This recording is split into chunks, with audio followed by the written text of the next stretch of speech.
India market invest মাইন্ডসেটে আপনাদের স্বাগত। যারা চ্যানেল নতুন এসেছেন তাদেরকে বলবো প্লিজ চ্যানেলটাকে সাবস্ক্রাইব করবেন, একটা লাইক করবেন, বেল আইকনটা প্রেস করবেন, তার সাথে অল বাটনটাও প্রেস করবেন, তাহলে নোটিফিকেশনটা কিন্তু সঙ্গে সঙ্গে আপনাদের কাছে গিয়ে পৌঁছাবে। দেখুন, অলরেডি কিন্তু আজকে দুটো ভিডিও আপলোড করেছি, যেখানে কিন্তু আরেকটা আইপিও নিয়ে আলোচনা করেছি, যে আইপিওটা কিন্তু 5 তারিখ অর্থাৎ মন্ডে থেকে বিট করতে পারবেন 5 থেকে 7 তারিখের মধ্যে। তো আইপিও সম্বন্ধে ডিটেলসে আলোচনা করেছি, যারা এখনও দেখেনি তারা দেখে নিতে পারেন। তাছাড়া বিএলএস যে আইপিওটা নিয়ে আলোচনা করেছিলাম, তার গ্রে মার্কেট প্রিমিয়াম কী আছে এবং কারা কারা অ্যালটমেন্ট পেয়েছেন সেটা দেখার জন্য কিন্তু আমি লিঙ্ক প্রোভাইড করে দিয়েছি ডেসক্রিপশন বক্সে, সেখান থেকে কিন্তু দেখে নিতে পারেন। তার পাশাপাশি পজিশনাল ট্রেডিং কীভাবে করতে হয়, তো সেখানে আমি আমার নিজের তৈরি 3টে রুলসের কথা বলেছি, যেখানে আমি এই 3টে রুলস ফলো করি, সেখান থেকে কিন্তু প্রফিট হওয়ার চান্সটা বেশি থাকে। আর কিছু অ্যাট্রাকটিভ পজিশনাল ট্রেডিং করার জন্যে হচ্ছে স্টক নিয়েও আলোচনা করেছি, আপনারা চাইলে কিন্তু দেখে নিতে পারেন।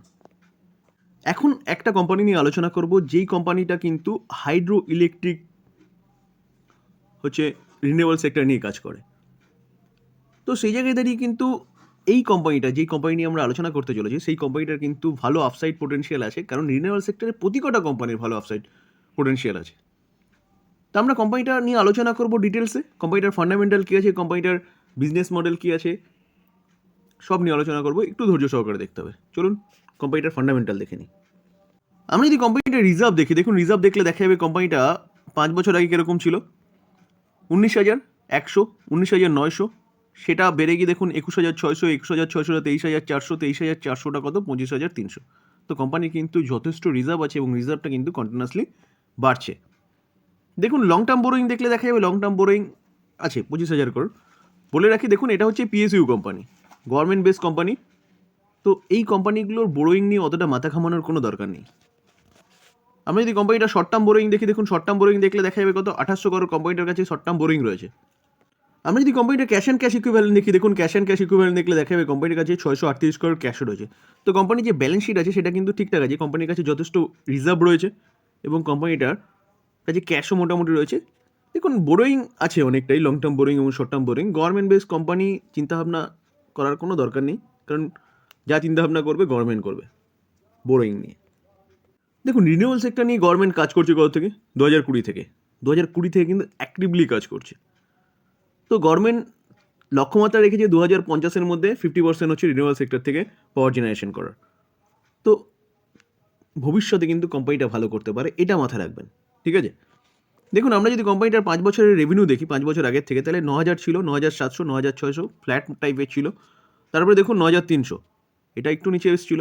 তারপর 10,100, তো ফ্ল্যাটই পারফরমেন্স বলতে পারেন কোম্পানিটার। আমরা যদি কোম্পানিটার প্রফিট দেখি, দেখুন প্রফিট দেখলে দেখা যাবে কোম্পানিটা কিন্তু 5 বছর আগে কত 2,600 ছিল, তারপর 3,000, 3,200, 3,200টা দেখুন 3,500, 3,500টা 3,800। তো কোম্পানি রেভিনিউটা ফ্ল্যাট থাকলেও কোম্পানি কিন্তু প্রফিটটা কন্টিনিউয়াসলি বাড়িয়ে গেছে 2019 থেকে, 2,600 থেকে সেটা কত হয়েছে 3,800। দেখুন শেয়ার হোল্ডিং প্যাটার্ন দেখলে দেখা যাবে ডিসেম্বর 2023 প্রোমোটার কত 71% স্টেক হোল্ড করে রয়েছে এবং এফআইএস কত 7.4% স্টেক হোল্ড করে রয়েছে এবং ডিআইএস মানে domestic institution investor 15% stake hold করে রয়েছে। তাহলে 71% প্রোমোটার রয়েছে এবং 29%-এর মধ্যে কিন্তু 15-এর সাথে হচ্ছে 22.4% স্টেক হোল্ড করে রয়েছে কি এফআইএস ডিআইএস। আর অনলি ফর 6.7% হচ্ছে অনলি ফর পাবলিক।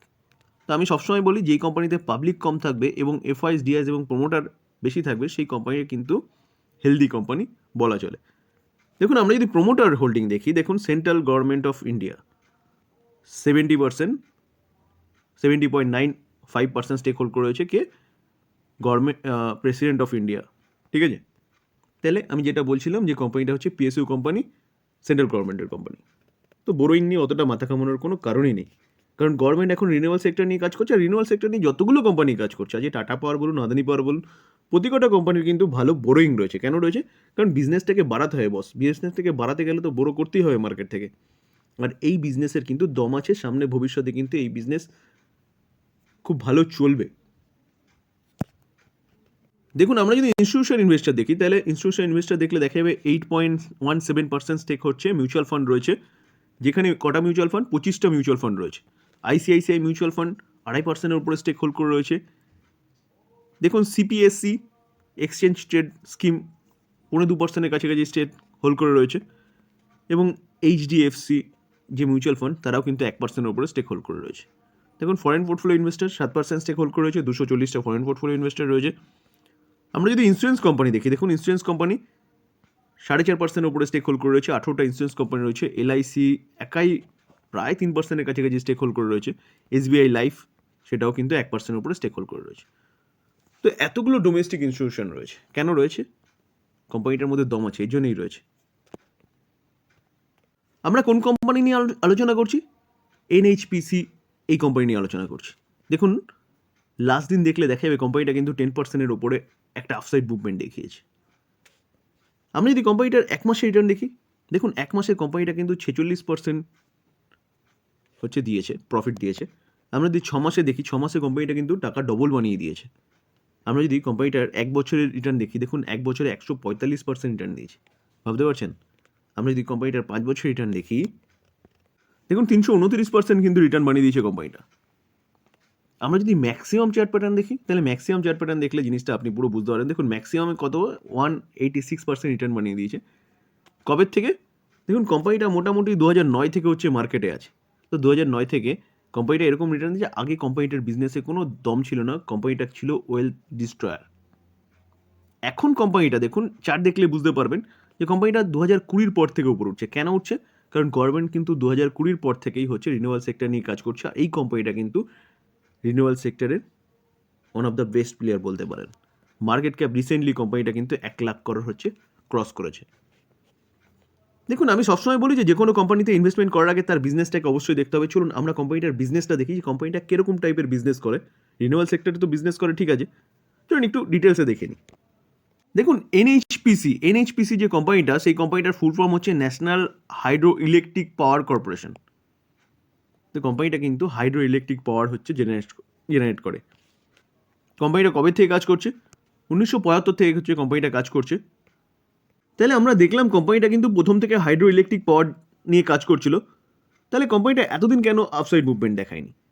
কারণ গভর্নমেন্ট কিন্তু এই কোম্পানির কাজ নিয়ে অতটা মাথা ব্যথা দেখায়নি। এখন গভর্নমেন্ট মাথা ঘামিয়েছে, যার জন্য কিন্তু এই কোম্পানিগুলো কন্টিনিউয়াসলি কাজ আরও বাড়াচ্ছে। এর জন্য কিন্তু কোম্পানিগুলোর এতটা বোরিং আমরা দেখেছি, ঠিক আছে?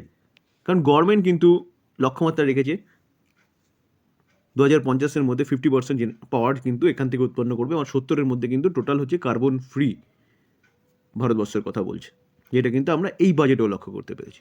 তো কোম্পানিটা দেখুন মেন বিজনেস তো হাইড্রো ইলেকট্রিক পাওয়ার, ওকে, তার পাশাপাশি কিন্তু কোম্পানিটা সোলার বলুন, জিও থার্মাল বলুন, টিডাল বলুন এবং উইন্ড বলুন, এই সব থেকেও কিন্তু কাজ করছে কিসের? রিনিউয়াল সেক্টরের পাওয়ার জেনারেশনের।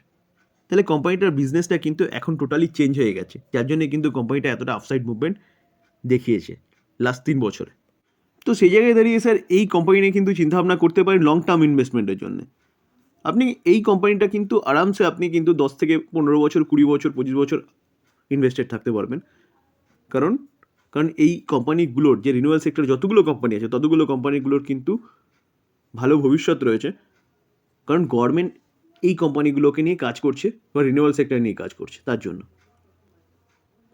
তো এই ছিল আলোচনা। যদি আলোচনাটা ভালো লাগে তাহলে প্লিজ চ্যানেলটাকে সাবস্ক্রাইব করুন, একটা লাইক করবেন, বেল আইকনটা প্রেস করবেন। তার পাশাপাশি আরেকটা ডিসক্লেমার দিয়ে রাখি, দেখুন আমি কোনো বাই সেল রেকমেন্ডেশন দিচ্ছি না, আমি যে স্টাডি পারপাস আপনাদের সাথে আলোচনা করলাম। তো এখান থেকে আপনি এই স্টাডিটা আপনাকে হেল্প করবে কোম্পানিটার সম্বন্ধে জানতে বা বুঝতে। আপনি আপনার ফাইন্যান্সিয়াল অ্যাডভাইজারের সাথে কিন্তু কথা বলে তারপর কোম্পানিটা বাই করবেন বা সেল করবেন। থ্যাংক ইউ, ভালো থাকবেন।